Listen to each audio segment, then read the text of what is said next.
ఈ cinema March 8th release అవ్వడం actually అంటే 4 years 6 years నుంచి కష్టపడి సినిమా చేస్తున్నారు.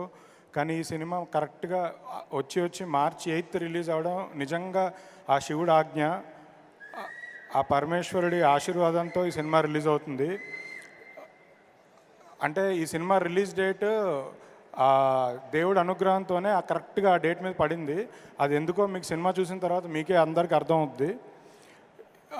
మాస్ కా దాస్ విశ్వక్సేన్ గారు ఇందాక మాస్కి ఆయన డెఫినేషన్ చెప్పారు. మాస్ అంటే మాసెస్ ఎక్కువ మంది చూస్తే మాస్ హీరో అని.